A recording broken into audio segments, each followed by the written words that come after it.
Hello, this is just a quick video to explain some ideas of what my thoughts were on concluding Season 1 as I did, and sort of like looking ahead into the coming Season 2, or Tier 2. It was always my intent that all of Tier 1 in Dragon Age would sort of be considered like a Season 1. And I always knew that the Lady Baranti betrayal thing was going to be the arc definer, really, and that it could well mean, I was a little worried about it, because obviously bringing Lady Baranti as their sponsor gave them a sort of group tie, didn't it, to stay together.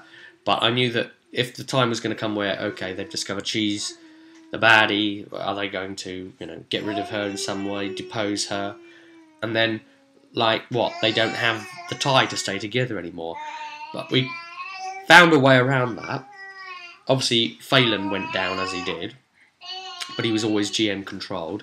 Amelia went off into Templar training, and she's off it for a while. Lady Baranti obviously was able to exact some control over her, because it was the situation of, oh yes, there is your letter of recommendation, which would have meant she'd have got to be a Templar much quicker than trying to prove herself via some other means. It's worked out all right, actually. They've stayed together. Tanador and Karak are already a duo, as it is, and they've had enough water under the bridge with Amelia, really, to remain happy with her.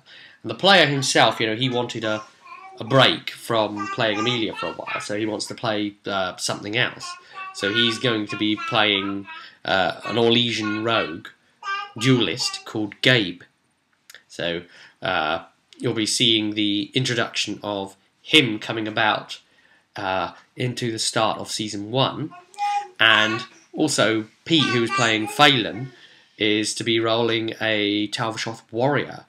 So, he's been a rogue, so now a warrior, primarily building up to be like a tank, and the warrior he's rolled actually has 1 point of health more than Amelia, so ooh, but not a very good defense at all.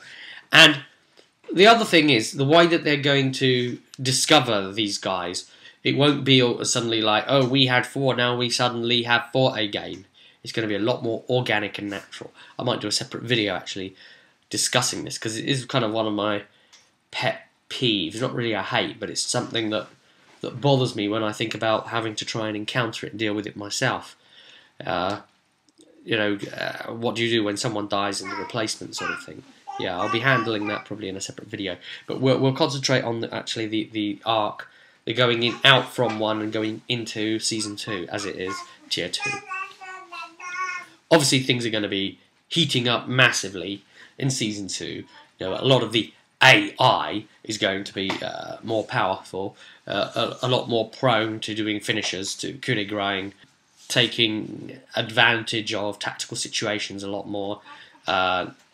more dangerous situations.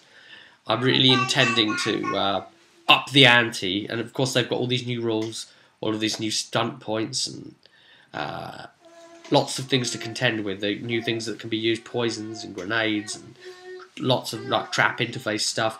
But the other idea is to sort of make sure that is equally being used against them as well. So it's a mixed blessing in that sense.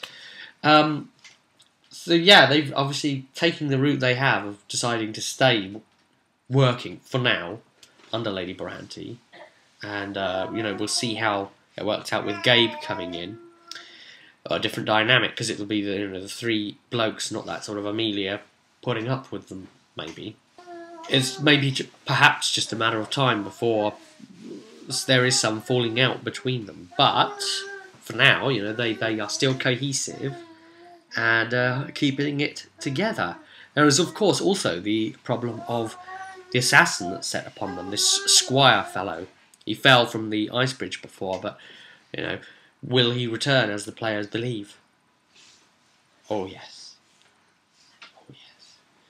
In fact, you see, till Zort and Throg is dead, their lives are still in peril.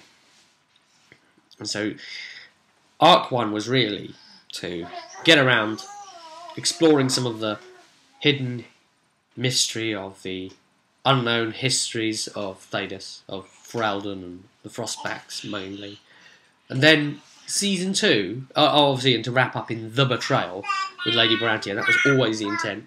End there. Season 2 is the destruction of Zortan Throg, because it's quite bonkers, really, because obviously they've been trying to find Daemus Archon, and they have to try and find Throg before they even get a lead on Daemus. So, what the heck? So I see him as the next tiered enemy, and maybe like concluding a few things that were set up at the beginning through Season 1. I'm looking forward to it. A lot more intensity. We'll try and bring it in slowly, but lots of different types of challenges coming up.